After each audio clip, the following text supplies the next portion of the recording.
नमस्कार दोस्तों, मेरा नाम है मनीष भारती और आप देख रहे हैं क्विक कॉन्सेप्ट। आज के इस वीडियो में हम बेहद दिलचस्प मुद्दे पे बात करने वाले हैं कि दुनिया में सबसे अमीर देश कौन है। देखिए, लग्जमबर्ग जैसा टॉपिक से आपको लग रहा होगा, इसे दुनिया का सबसे अमीर देश घोषित किया गया है। इसी मुद्दे पे बात करते हैं। देखिए, आकलन कैसे होता है, इन सब पे भी हम बात करेंगे। दरअसल क्या हुआ है कि अंतर्राष्ट्रीय मुद्रा कोष यानी कि IMF और विजुअल कैपिटलिस्ट ने एक रिपोर्ट जारी किया है और उस रिपोर्ट के लिए 2 आधार बनाया है। उस 2 आधार पे 1 to 10 कंट्रीज का लिस्ट दिया है कि कौन से देश जो हैं अमीरी में सबसे ऊपर हैं। तो जो आधार है उसमें एक आधार तो GDP का दिया है, यानी कि ग्रॉस डोमेस्टिक प्रोडक्ट, सकल घरेलू उत्पाद का, और दूसरा प्रति व्यक्ति आय, पर कैपिटा इनकम। इस 2 को आधार बनाया है। तो चला, अब सबसे पहले मैं आपको बता देता हूं कि GDP क्या होता है। देखिए, GDP के लिए 4 चीज़ों पर मुख्यतः ध्यान देने की ज़रूरत है। एक तो होता है कि यह किसी देश का, आप समझ लीजिए कि एक राजनीतिक सीमा होना चाहिए। दूसरा, इसकी एक निश्चित अवधि होती है, कई बार फाइनेंशियल ईयर ले लेते हैं या निश्चित अवधि जो भी 1 साल का रख ले लीजिए आप।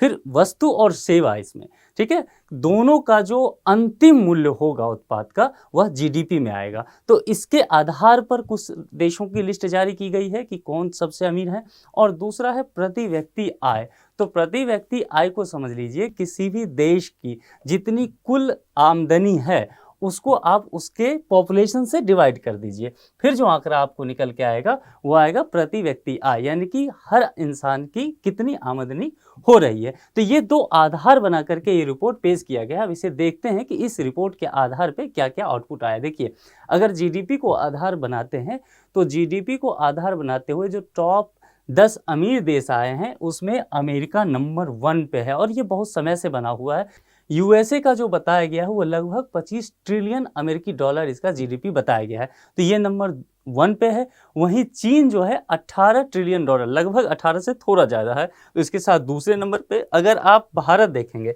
तो ये जो हमारा प्यारा भारत है, इसे आप पहले समझ लीजिए कि ये हम GDP के मामले में दुनिया के 5वें स्थान पे आ चुके हैं। और जो ब्रिटेन, जो लंबे समय तक हम पर शासन किया, वो अब हमसे पीछे जा चुका है, ठीक है। तो भारत का यहाँ अगर GDP आप देखें तो लगभग 3.5 के आसपास पड़ता है, 3.5 ट्रिलियन अमेरिकी डॉलर के आसपास भारत का पड़ता है। और अगर 10वें नंबर पे है इटली, इटली का अगर मैं GDP आपको बताऊं तो लगभग 1.99 ट्रिलियन अमेरिकी डॉलर है, यानी कि 2 ट्रिलियन डॉलर के आसपास इससे आप कह सकते हैं। तो ये तो GDP के आधार पे हो गया सबसे अमीर 10 देश।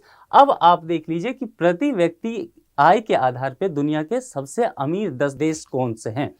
अगर आप उसमें देखेंगे तो यही लग्जमबर्ग आया है कि प्रति व्यक्ति आय के आधार पे यूरोप का एक देश है लग्जमबर्ग, और यह पहले नंबर पे आया है। दूसरे नंबर पे यहाँ सिंगापुर आया है, ये एक एशियाई कंट्री है। देखिए, एक स्थान यूरोप को तो दूसरा एशियाई कंट्री को मिला है। आयरलैंड फिर यूरोप का आया है, और कतर फिर एक एशियाई कंट्री है। मकाओ, स्विट्जरलैंड 7वें पे, नॉर्वे, संयुक्त अरब अमीरात 8वें पे, और ब्रुनेई 9वें पे। यहाँ एक दिलचस्प बात समझिए, अमेरिका 10वें नंबर पे आया है प्रति व्यक्ति आय में।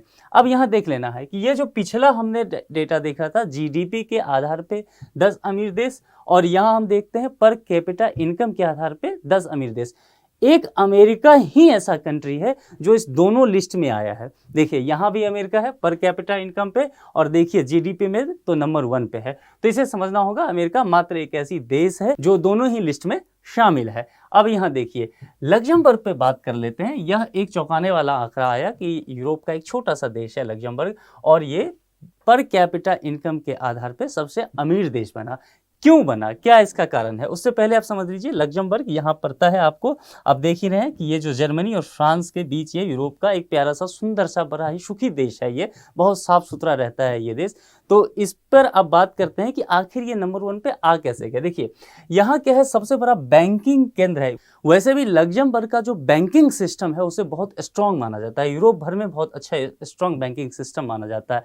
कहा जाता है कि यहाँ लगभग हर व्यक्ति के पास बैंक तक पहुँच है। दूसरा, आप देखिए, उद्योगों का हब है, बहुत तरह के अलग अलग तरह के, एक तो उद्योग, दूसरा वैरायटी, खास करके मैन्युफैक्चरिंग सेक्टर और सर्विस सेक्टर की बहुतायत भी यहाँ देखी जाती है। किसी भी देश को आगे बढ़ने के लिए जो एक चीज़ चाहिए वो है टैक्स में रियायत। अगर आप टैक्स में छूट देंगे तो वहाँ इंडस्ट्री लगेगी ही लगेगी, और लग्जमबर्ग में ऐसा दिख भी रहा है। वित्तीय सेवाओं पर आधारित आयात निर्यात अर्थव्यवस्था है इसकी। जो यहाँ आयात है वहाँ यहाँ का, और निर्यात है, निर्यात काफ़ी अच्छा यहाँ का है, तो इस वजह से भी यहाँ का जो है पर कैपिटा इनकम बहुत अच्छा हो जाता है। और यहाँ जो देखिए न्यूनतम मजदूरी काफ़ी अच्छा यहाँ दिया जाता है, 2488 अमेरिकी डॉलर प्रति माह। तो इसे हम भारत से भी तुलना करके देख लेंगे। अब जरा हम भारत की स्थिति देख लेते हैं कि भारत पर इस रिपोर्ट में क्या कहा गया। देखिए जीडीपी के पैमाने के आधार पर भारत वैसे तो दुनिया का 5वां सबसे अमीर देश बन गया है। हमने ब्रिटेन को पीछे धकेलते हुए 5वें नंबर पे अपनी जगह सुनिश्चित कर ली है। वहीं प्रति व्यक्ति आय के आधार पे देखेंगे, क्योंकि रिपोर्ट दोनों अलग अलग आधार बना के बात करता है, तो प्रति व्यक्ति आय को अगर आधार बनाएंगे तो यहाँ भारत बहुत पीछे है। भारत यहाँ 144वां अमीर देश है, यानी कि बिल्कुल नीचे से हम टॉप कर रहे हैं। तो यहाँ भारत को काफ़ी मेहनत करने की ज़रूरत है। और यहाँ देखिए न्यूनतम मजदूरी जो भारत का है वह $65 प्रति माह है, ये अमेरिकी डॉलर है, ठीक है। तो $65 ही है, जबकि इससे पीछे आपको अगर देखें तो आप यहाँ न्यूनतम मजदूरी देखेंगे जब लग्जमबर्ग का, तो 2488 अमेरिकी डॉलर प्रति माह है। तो काफ़ी अंतर यहाँ देखने को आपको मिलेगा, ठीक है। तो उम्मीद करता हूँ कि आज का जो ये टॉपिक है आपके लिए काफ़ी लाभकारी सिद्ध होगा। अगर किसी दूसरे टॉपिक पे आपको जानकारी चाहिए तो कमेंट बॉक्स में लिखिए। धन्यवाद।